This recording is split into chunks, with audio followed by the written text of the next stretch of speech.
Ang kasunduan ng Diyos kay Noe. Ikasyam na kabanata. Binasbasa ng Diyos si Noe at ang mga anak niya at sinabi, magkaroon kayo ng mga anak para dumami at mangalat kayo sa buong mundo. Matatakot sa inyo ang lahat ng hayop, ang mga lumalakad, lumilipad, gumagapang at ang mga nakatira sa tubig. Kayo ang maghahari sa kanilang lahat. Makakakain na kayo ngayon ng mga hayop. Ibinibigay ko ito sa inyo bilang pagkain, kagaya ng mga ibinigay ko sa inyo na mga pananim na makakain.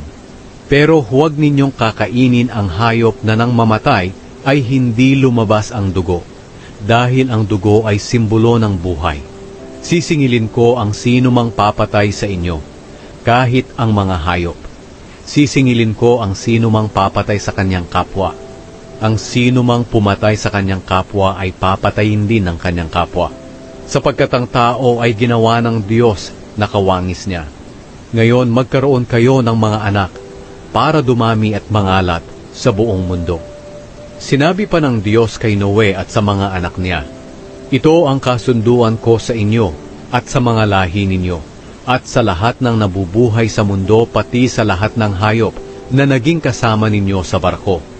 Hindi ko na muling lilipulin ang lahat ng nabubuhay sa pamamagitan ng baha, at wala ng baha na mangyayari pa para malipol ang mundo.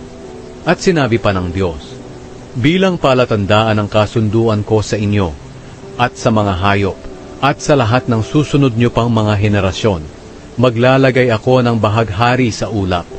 Sa tuwing gagawin kong maulap ang langit at lilitaw ang bahaghari, aalalahanin ko agad ang kasunduan ko sa inyo at sa lahat ng uri ng hayop na hindi ko na lilipuling muli sa pamamagitan ng baha ang lahat ng may buhay. Tuwing lilitaw ang bahaghari sa mga ulap, aalalahanin ko agad ang walang hanggang kasunduan ko sa lahat ng may buhay sa mundo. Kaya sinabi ng Diyos kay Noe, ang bahaghari ang siyang palatandaan ng kasunduan ko sa lahat ng nabubuhay sa mundo.